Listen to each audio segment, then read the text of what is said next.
appears to be an event happening.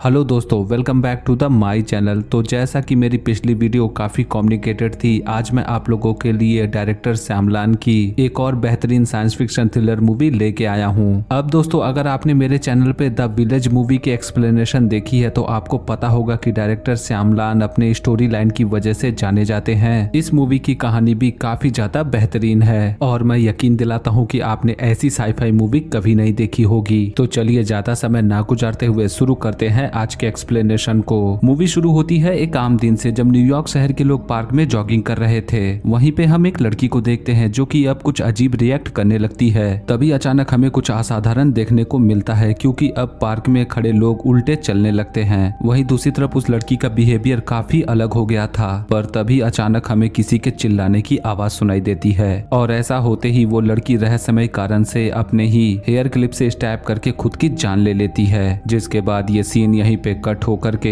एक construction site की तरफ मुड़ जाती है, जहाँ पे कुछ वर्कर काम कर रहे थे। तभी अचानक से वहाँ पे एक आदमी नीचे गिर जाता है। तभी एक वर्कर की नजर बिल्डिंग के ऊपर पड़ती है और वहाँ का नजारा देख करके वो बहुत ज्यादा डर जाता है, क्योंकि अब बिल्डिंग के ऊपर काम कर रहे वर्कर एक एक करके उस बिल्डिंग के ऊपर से कूद के अपनी जान दे देते हैं। जिसके तुरंत बाद ये सीन यहीं पे कट होकर के प्रोफेसर एलियट की तरफ मुड़ जाती है। यहाँ पे एलियट नेचर और साइंस के ऊपर स्पीच दे रहे थे। यहाँ पे एलियट सभी को बताते हैं कि कैसे विज्ञान इतनी प्रगति करने के बाद भी अभी तक नेचर को पूरी तरीके से नहीं समझ पाया है। जिसका सबसे बड़ा उदाहरण ये होता है कि कैसे पूरी दुनिया से धीरे धीरे बीज गायब होते जा रहे हैं, जिसका कोई ट्रेसेस भी नहीं मिल रहा है। यहाँ पे एलियट का यही कहना होता है कि विज्ञान चाहे कितनी भी प्रगति कर ले, पर वो नेचर के हर बर्ताव को नहीं समझ सकता है। वहीं एलियट का ये भी मानना होता है कि नेचर के अंदर कोई तो ताकत जरूर है, जिसके जरिए वो अपने बिहेवियर को बदल सकते हैं। और अब एलियट जब अपना लेक्चर खत्म करके बाहर आता है, तब टीवी न्यूज के जरिए उसे पता चलता है कि पूरे न्यूयॉर्क शहर में कोई अजीब वायरस फैल गया है, जो कि किसी तरीके का एयरबॉर्न टॉक्सिक नेचुरल कंपाउंड है। अब यूनिवर्सिटी की मीटिंग के दौरान एलियट को पता चलता है कि ये वायरस धीरे धीरे इंसानों में फैल रहा है, जिसके सिम्टम ये है कि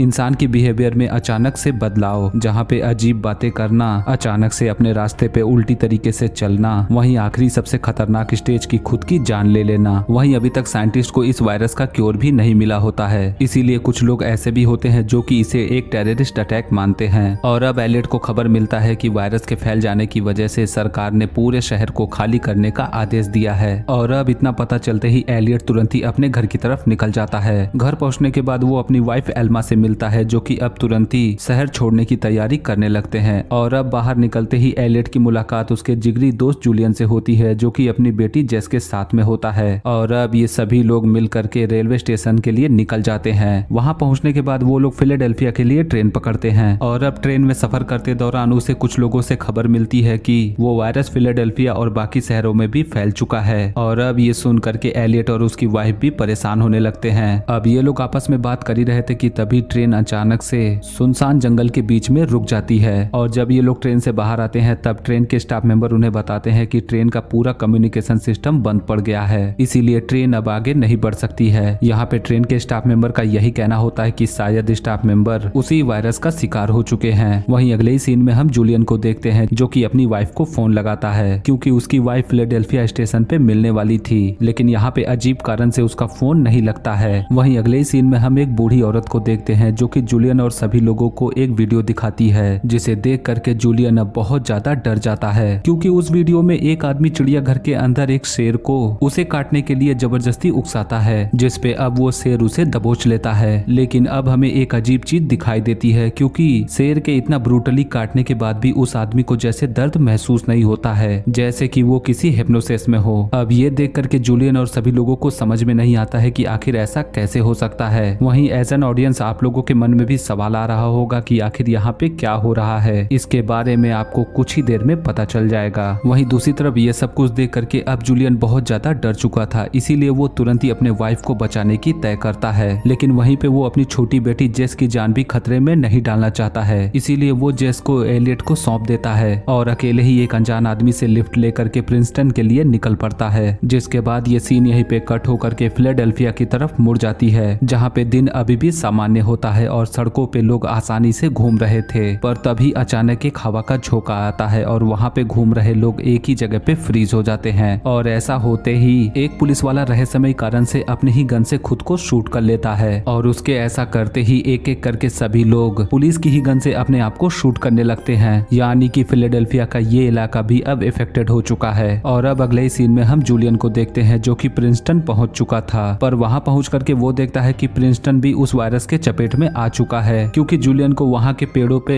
कई लोगों की लाशें लटकी हुई दिखाई देती हैं जो कि वहां पे खुदकुशी किए थे। अब इससे पहले कि ये लोग भी कुछ समझ पाते, वो लोग भी इस वायरस के चपेट में आ जाते हैं और गाड़ी का ड्राइवर अपनी गाड़ी को एक पेड़ में ठोक देता है। अब इस एक्सीडेंट में जूलियन बच तो जाता है, पर वो भी उस वायरस का शिकार हो जाता है और वहाँ पे पड़े हुए कार के एक शीशे से स्टैब करके खुद की जान ले लेता है। वहीं अगले ही सीन में टीवी न्यूज के जरिए हमें पता चलता है कि ये कोई वायरस नहीं बल्कि कोई न्यूक्लियर रेडिएशन है, जिसकी वजह से ऐसा हो रहा है। क्योंकि न्यूज के लोगों का कहना होता है कि जिस जगह से ये आपदा शुरू हुई वहाँ पर एक न्यूक्लियर पावर प्लांट लोकेटेड है। और अब अगले सीन में हम एलियट को देखते हैं जो कि अपनी वाइफ एल्मा और जेस के साथ में इस शहर से बाहर जाने के लिए एक अनजान आदमी से लिफ्ट मांगता है। और अब सफर के दौरान गाड़ी का ड्राइवर एलियट को बताता है कि वो एक प्लांट नर्सरी चलाता है, इसीलिए उसने इस वायरस के बारे में काफी ऑब्जर्व किया है और उसके हिसाब से ये टॉक्सिक वायरस पेड़ पौधे रिलीज कर रहे हैं। पर जाहिर तौर पर एलियट को उसकी बातों का विश्वास नहीं होता है और जब ये लोग कुछ ही दूर आगे बढ़ते हैं तब उन्हें रोड पे कुछ लोगों की लाशें दिखाई देती हैं। ये देख करके ये लोग भी समझ जाते हैं कि यहाँ पे भी वायरस का असर हो चुका है। वहीं दूसरी तरफ एलियट जूलियन के पास फोन लगाता है पर उसकी कॉल पिक नहीं होती है। तभी अचानक एलियट की गाड़ी के पास एक मिलिट्री ऑफिसर आ जाता है और वो सभी को बताता है कि यहाँ से आगे उन्हें एक साथ जाना होगा, क्योंकि आगे की जगहों पर भी वो वायरस पूरी तरीके से फैल चुका है। इसीलिए उनके लिए अच्छा यही रहेगा कि वो लोग एक साथ रहें, जिसके लिए एलियट और वो सभी लोग भी मान जाते हैं। और अब एलियट जब ग्रुप के साथ में होता है तब मिलिट्री ऑफिसर उसे रिवील करता है कि प्रिंसटन और फिलाडेल्फिया में भी ये वायरस पूरी तरीके से फैल चुका है और वहाँ पे कोई नहीं बचा।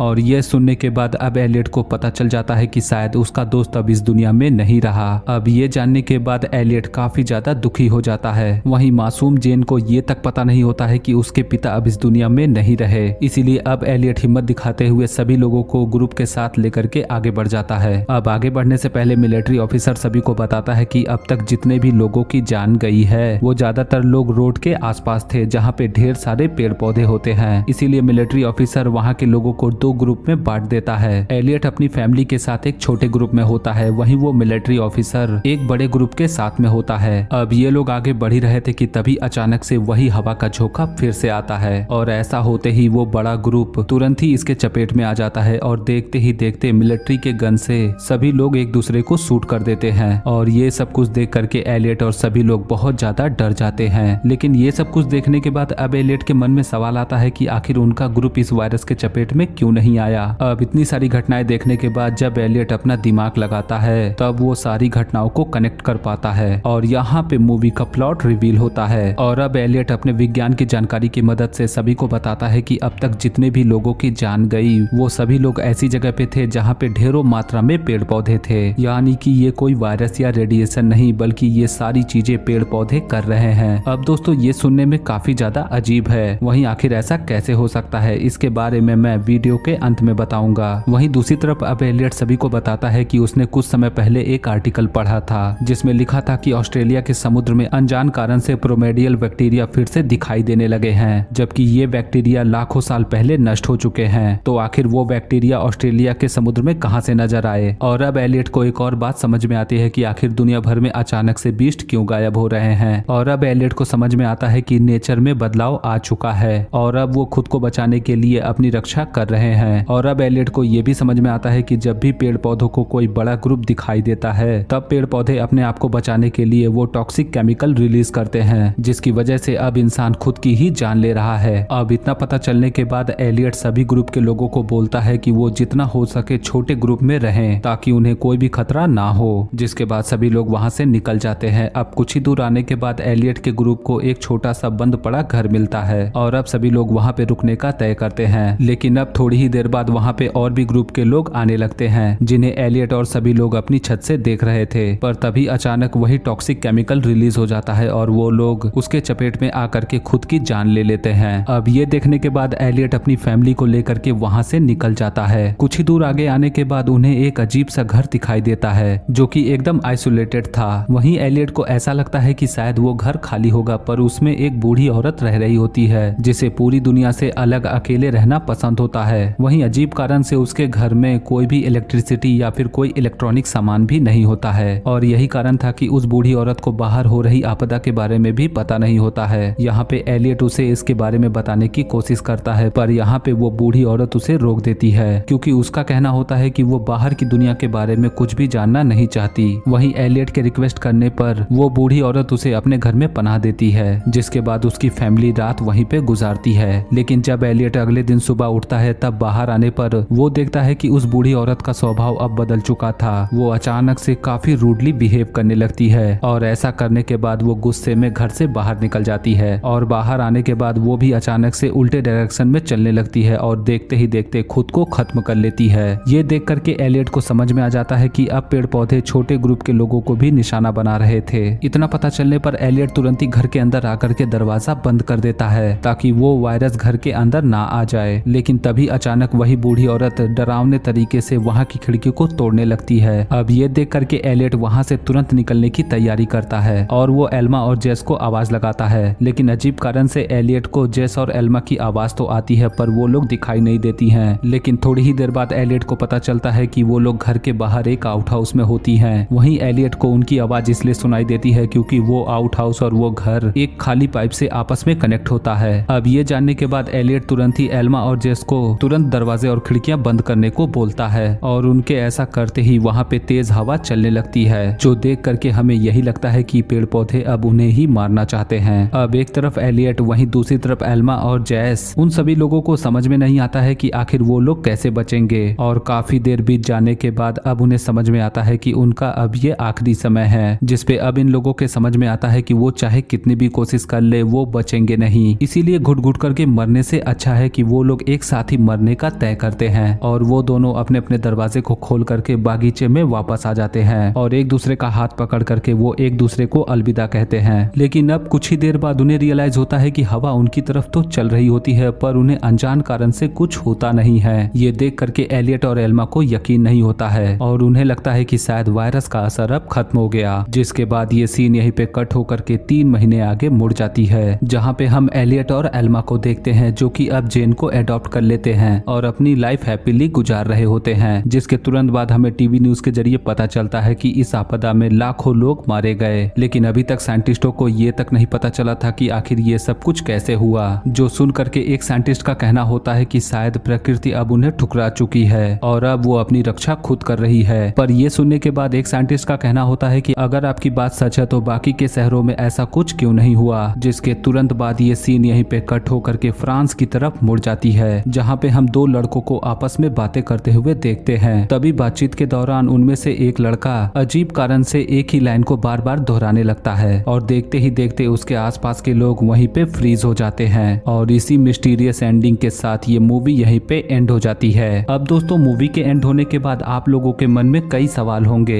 कि क्या पेड़ पौधे अपनी रक्षा कर सकते हैं, वहीं सबसे बड़ा सवाल कि क्या वो अपनी रक्षा में किसी की जान ले सकते हैं। तो जैसा कि हमने मूवी में देखा कि पेड़ पौधे अपने आप को बचाने के लिए कोई टॉक्सिक केमिकल रिलीज करते हैं जिस कारण इंसान बहकी बहकी बातें करता है और एक समय आने पर अपनी जान ले लेता है। तो एक स्टडी के अनुसार कुछ साइंटिस्टों ने जब पेड़ पौधों के ऊपर लाइट डिटेक्टर टेस्ट यानी कि पल्स रीडिंग डिवाइस का इस्तेमाल किया तो उन्होंने नोटिस किया कि जब पेड़ पौधों के ऊपर खतरा महसूस होता था तब उनकी रीडिंग अचानक से बढ़ने घटने लगती थी, जिससे ये साबित होता है कि पेड़ पौधों को भी इमोशन होता है और वो अपने बचाव की हर मुमकिन कोशिश करते हैं। लेकिन इस बात में सच्चाई कम लगती है कि वो किसी की जान ले सकते हैं। वहीं कुछ पेड़ पौधों के अंदर टॉक्सिक केमिकल होते हैं जो दूसरों के लिए खतरनाक साबित हो सकते हैं, क्योंकि जब कोई कीड़ा पेड़ पौधों पे बैठता है और उसे काटने की कोशिश करता है तब पेड़ पौधे वही टॉक्सिक केमिकल रिलीज करते हैं कीड़ों को भगाने के लिए। वहीं बात करें मूवी की स्टोरी लाइन के बारे में तो मूवी हमें यही बताना चाहती है कि हमें हमेशा नेचर की रक्षा करनी चाहिए, क्योंकि जैसा कि हम आज के मॉडर्न एरा को देख रहे हैं चारों तरफ डेवलपमेंट के नाम पे पेड़ों को काटा जा रहा है। तो वो दिन दूर नहीं जब ये पृथ्वी हमें रिजेक्ट करना शुरू कर देगी, जैसा कि हमें एलियट के स्पीच के दौरान बताया जाता है। वहीं मूवी के हिसाब से पेड़ पौधे और नेचर अपने आप को बचाने के लिए इंसानों की जान ले सकते हैं, ये थोड़ा अनसाइंटिफिक लगता है। वहीं इसके बारे में आपकी क्या राय है, हमें कमेंट करके जरूर बताएं। तो दोस्तों, ये थी मेरी आज की एक्सप्लेनेशन। मैं उम्मीद करता हूँ कि आपको ये वीडियो पसंद आया होगा। वीडियो अच्छी लगी हो तो वीडियो को लाइक और शेयर जरूर करें। वहीं अगर आप भी डायरेक्टर श्यामलान के फैन हैं तो आप उनकी द विलेज मूवी की एक्सप्लेनेशन देखना ना भूलें, जिसकी वीडियो का लिंक आपको आई बटन और डिस्क्रिप्शन में मिल जाएगा। और इसी तरीके की वीडियोस को देखने के लिए हमारे चैनल को जरूर सब्सक्राइब करें। मिलूंगा आपसे अगली वीडियो में। वीडियो अच्छा लगे तो वीडियो को लाइक और शेयर जरूर करें और आने वाली वीडियोस की नोटिफिकेशन पाने के लिए हमारे चैनल को जरूर सब्सक्राइब करें। मिलूंगा आपसे अगली वीडियो में, तब तक के लिए गुड लक।